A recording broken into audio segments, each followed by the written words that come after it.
We will start the regular press conference by Minister Motegi. Minister Motegi. I have no initial comments. If you have any questions, please. If you wish to ask your question, please raise your hand. After you're invited, come forward to the microphone. Tell us your name and affiliation before the question.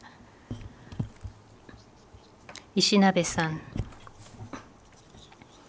Ishinabe-sanke, on the 21st, there was the U.S.-South Korea Leaders Summit. According to the joint statement, the peace and stability maintained is important in the Taiwan Straits and freedom of operations in the South China Sea. Comments considering China was included, but there was no direct mention about China, including human rights, including situations in Hong Kong and Xinjiang Uyghur. There was the U.S.-Japan Leader Summit as well as the 2+2 between U.S. and Japan. There seems to be a difference. What is your observation?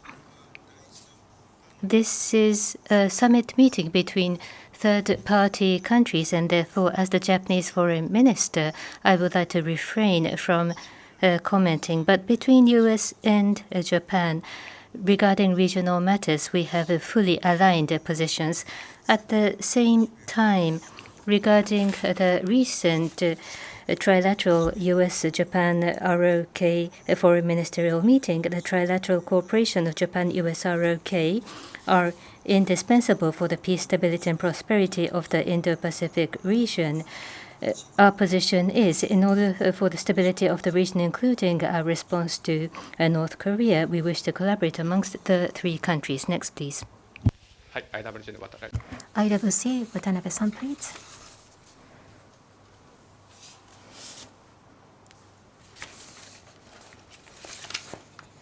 Independent Journal IWJ, Watanabe speaking. Japanese government, well, former Prime Minister Abe has initiated idea of FOIP, and based on that, U.S., Japan, Australia, and India, that we have a quad.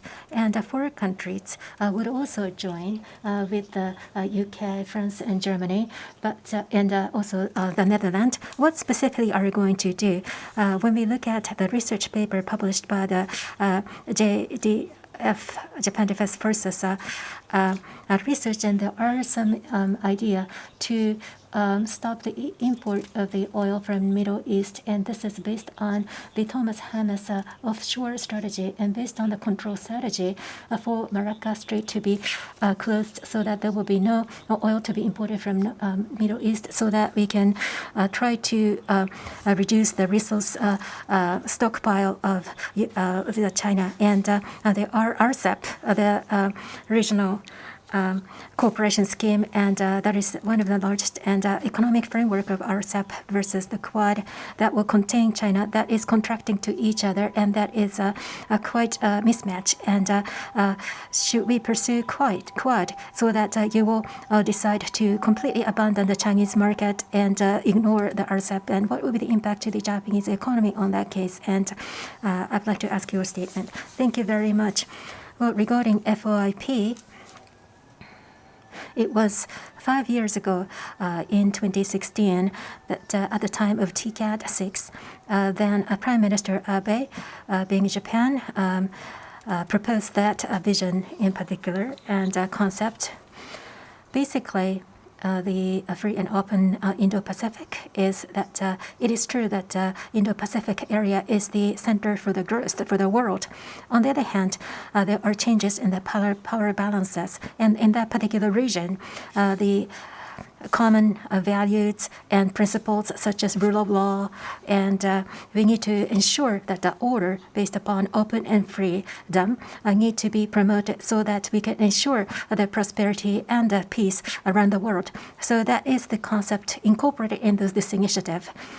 And this initiative has not been considered for a particular country as target, and this is quite a inclusive vision to explore cooperation with a broad range of countries, and this is an open vision who has the similar ideas about this.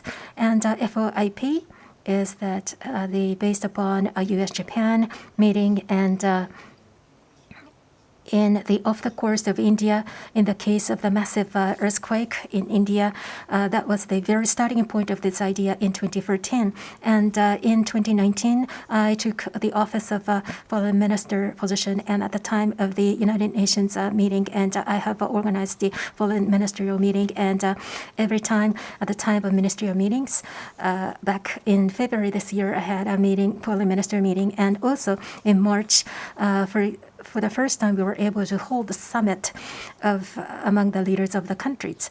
And this is not related to the national security, but in order to enhance the cooperative relations among the four countries. And we tried to exert to the strengths of all four countries and try to utilize the relations among the four countries. And there are many areas up for the cooperations, and we have the diverse range of areas for cooperation.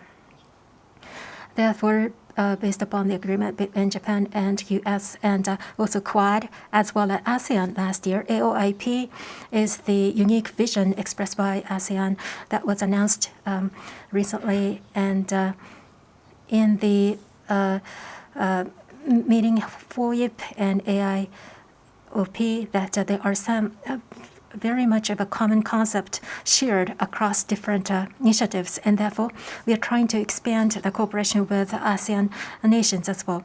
And in regard to the relations with European countries, January this year, the foreign ministerial meeting at the EU that I took I participated that meeting, being the first as a Japanese foreign minister, and foreign ministers across the EU member countries have shared with me an opinion that they are willing to share the same concept as Japan. And based upon that, in April, FOIP's strategy from the European EU point of view was now being announced. The France, the Netherlands, and UK, they themselves had announced their unique announcement, and also they have adopted the unique initiatives on their own. So under such open mindsets, we are able to have a range of cooperation with many countries as we speak. At the same time, when we look around the world, even prior to the COVID pandemic, particularly post-COVID era, that your country first policies and such attitude is now conceding. And in such situation, Japan would like to have been compiling the CPTPP, and also Japan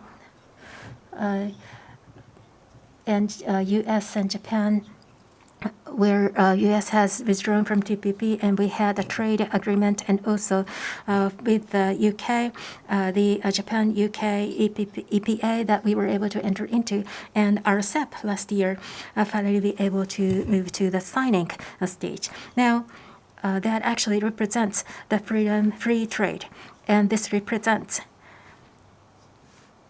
the rule-making from services to information technology data area, where there are many initiatives conducted under such framework. Now, regarding RCEP, the 16 countries are under the negotiations at that time. Unfortunately, India withdrew from the agreement, and therefore a total of 15 countries ultimately made in the signing. In that, China's ROK are also included, and also for CPTPP, ASEAN nations are the party, and also New Zealand and Australia, who are also included in RCEP as well. So, for such, we make sure that there will be an advancement to be made for RCEP, and that will be required for the advancement of a free trade around the world. And in that area, we'd like to take the leadership role in this area. Then from this point of view, FOIP concept, as well as the various economic partnership agreement, to the extent possible, we would like to welcome as many countries as possible to such an agreement framework and a cooperation framework, and this is one of such initiatives. Next question, please. Yes, please. My question is about the Olympics. It's expected many head of states usually come to attend the Olympics. So do you have any list available up to now? What is your Olympic diplomacy going to do during the Olympics? I heard some head of states or dignitaries are not allowed to meet the athletes and maybe will be restricted, and that caused some of them to be disappointed. Do you have any information about this? And also on the vaccination, do you think they will be vaccinated in Japan? Thank you. Last month, IOC and the organizing committee, they have published their playbook, including the rules about the upcoming games. In this playbook, in order to prevent infections among the athletes, I understand that they talk about minimizing contact with people and to restrict places where they may visit. To organize a safe and secure games, that is the top priority. Important than anything else, the government of Japan's position is that based on the playbook that I mentioned, with regard to foreign dignitaries that may visit, of course, they want to meet their own country's athletes. They want to cheer and encourage. They want to cheer their athletes up. Of course, that is the reason why they come to Japan. We fully understand, however, in order to prevent infection, to control the pandemic, regarding contact with the athletes, we are thinking about asking them to refrain from meeting the athletes, and this has been explained to the embassies here in Tokyo. Regarding the receiving of foreign dignitaries, this is an extremely important opportunity at the Olympics and the Paralympics, but in this occasion, there must be thorough measures against the infection, and with that assumption, we would like to conduct the highest possible level of diplomacy. Any further questions, please? Ishinabe-san. Sankei Ishinabe, related to South Korea and Japan. Yesterday, he presented his credentials to His Majesties. There is the comfort woman and many other issues between the two countries. What is the expectations over the ambassador, and do you have any view to meeting the ambassador directly?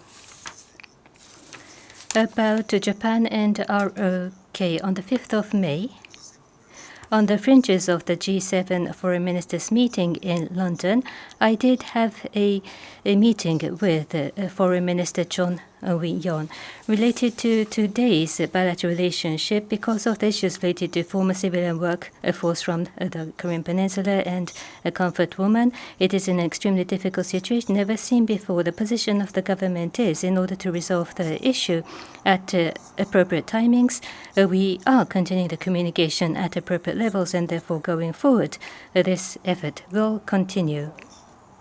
As for the new ambassador, Kang, indeed, he has concluded his presentation as credentials, and I look forward that he will be very active in his role as ambassador. And based on the current bilateral relationship, I look forward to appropriate response by the new ambassador. Any further questions, please? If not, thank you very much. End of the press conference. Thank you.